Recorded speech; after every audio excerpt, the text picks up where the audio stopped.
Well, our reflection this evening centers around this idea of horizons.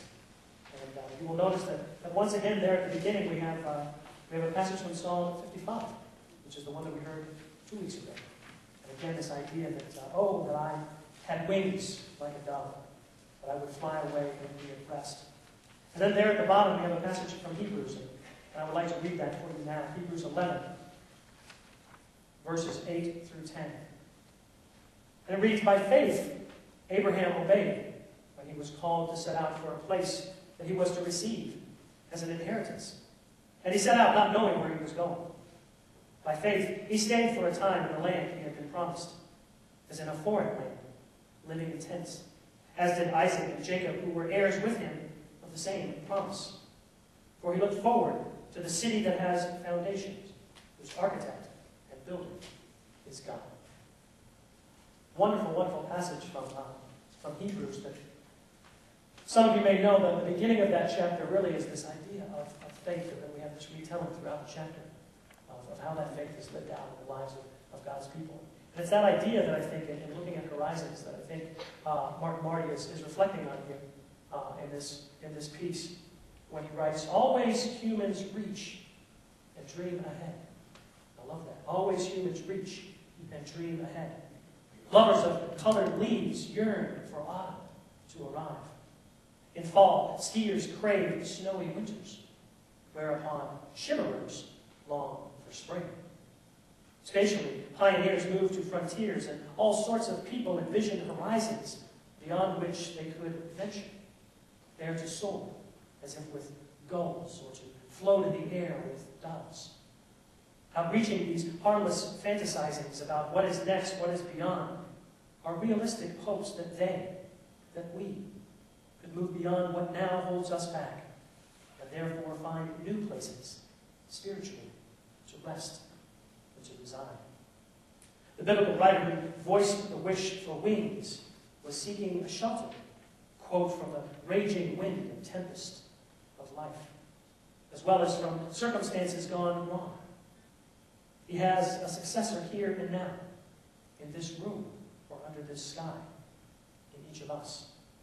Just beyond the edges of routine life on any day, there lurks some threat that prompts a yearning for escape. Such threats menace calendars and agendas. They become hazards just when we need to think clearly, to focus. Thinking clearly means pondering the promises. Thereupon, not the image of an elegant dove, but instead a stronger figure inspires a longing that is never misguided or misguiding. This one beckons beyond horizons in the paths of Jesus Christ, who promises first adventure and then rest. We are free to follow. Well, what a powerful reflection, no? For our last time together as we look forward to this Christmas promise that is fulfilled. Right? And it's a promise that is fulfilled again and again. What a powerful reflection when we talk about it, and we have the last couple of Wednesdays, about wanting to find that place apart, right? Wanting to be underneath the wings of God, that safe place. And then also recognizing that even there, in those places where maybe we try to escape, those places where there is a tempest and a wind, God is still there. God is present. The promise is true, even in those times. Now we have this passage that beckons us to look past, right? To look to the horizon. So I thought about that a little bit. I thought about those who look past, who look toward the horizon, and I thought about Mother Teresa. I thought about Martin Luther King Jr. I thought about Nelson Mandela. I thought about Abraham Lincoln. Individuals who looked past their current situation and saw hope just beyond the horizon. Right? I thought about in my life, when have there been those times when something led me first to adventure and then to rest? Because we kind of always want that to go the other way, don't we? We yearn for rest, we yearn for escape. And yet what we find is a calling toward the horizon, a calling toward that which we cannot yet quite see. So I thought about when I realized that I needed to go back and I needed to finish my call, and I needed to go back to seminary. That somehow I had gotten off track and I needed to find my way back. And there was this sense of peace in that decision. And yet it started to become apparent for me that very much like in this reflection, it was calling to a horizon at the end of which I couldn't see, but I knew I had to go in that direction.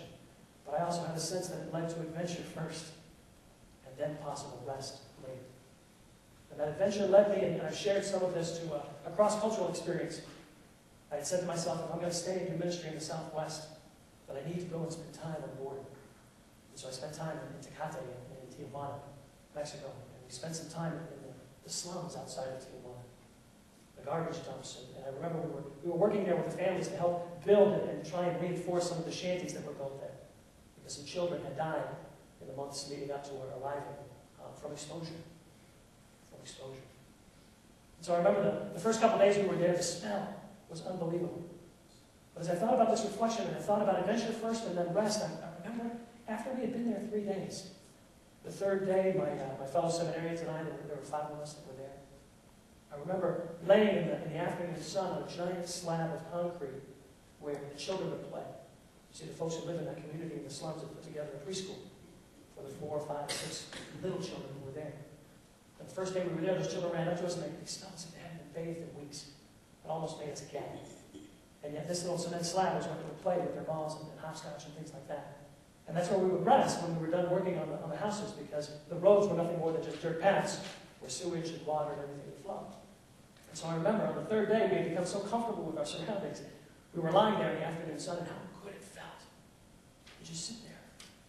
And I don't know if all of us, at once we 4, 5, 7 areas who were there, just sort of suddenly hit us. It didn't smell. There was a breeze. It was a beautiful day. We heard the kids running through the streets, chasing the dogs, kind of playing. We heard their laughter. We started talking with one another and saying, what do you think we're going to eat for dinner? We could smell it. It smelled pretty good. First day we were a little terrified. They wanted to make us an American delicacy. They wanted to make pizza. So they took a tortilla, and they took some tomato sauce, a little bit of cheese. They didn't know what to put on it, so they took a hot dog, an Oscar Mayer hot dog, and they cut it up in tiny little circles and put it on as if it was pepperoni. And then they put jalapenos, lots of jalapenos. The third day we were getting used to it, but we could smell it, and the food smelled good, and we heard the children's laughter. And the cement was warm in the afternoon, and it felt good on our cool backs. And I suddenly realized that I had forgotten for a minute where I was. Everything felt right. It was one of those brief, sort of thin moments that we've talked about, where I realized God had sort of called me to a horizon that I couldn't see, to an adventure. And now I had this moment in the midst of it, of rest, of peace. And that was when I knew I was on the right path. That was when I knew that I was back, at least going in the direction that God had called me. Now I would love, and I would probably take Marty's reflection a little further. I would say this path leads us to again and again adventure, and then thin places along the way where we have opportunities to rest, right? Maybe places along the way where we feel that connection. Because coming back to this environment, and now being with all of you, I see again a calling to adventure, right? And I see these words and I think, wow, right? Seeking a shelter from circumstances gone wrong. Boy, we don't feel that in our society today, do we? Not at all.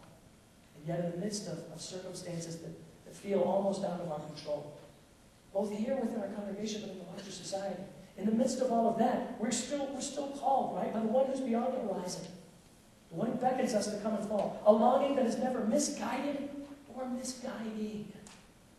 But I think that's important. That's the hope. Right? That's the hope that draws our eyes up from our current situation to look toward the horizon anew again. How did his reflection start off? Always humans reach and dream ahead. Why? Because we see what God promises in the future.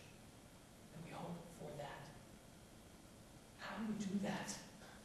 How do we dream? How do we continue to reach? I don't think it's a coincidence that he has this Hebrews passage here, because if you remember that chapter begins with some pretty famous words. Now faith is the assurance of things hoped for, the conviction of things not yet seen. What helps us to look to the horizon? What helps us to take those paths? Faith. Trust. Trust in the promise. I also think that's probably why he named his book The Promise of Winter. We trust that spring will come. We trust that the one who beckons us will guide us faithfully as long as we have that trust. This is the season of hope. Hope that breaks into our current comes to us in unexpected places. We are called as the followers, right, of Christ. We are called as the children of God. We are called to recognize where that light breaks in. To constantly be aware and on guard to look for it. So that we will be genuinely surprised when it comes. We are called to have faith. To trust in the hope that comes unexpectedly. To look forward to it. To cherish it. To hold it. And then to share it. I can't think of a more wonderful Christmas than that. So my hope and my prayer for you this Christmas is that you, in the midst of all that maybe you're struggling with, my family in the midst of what we're struggling with, maybe even this cold that I'm struggling with, that we recognize God's providence, that we recognize God beckoning us, and that we lift our eyes and look to the horizon for these promises and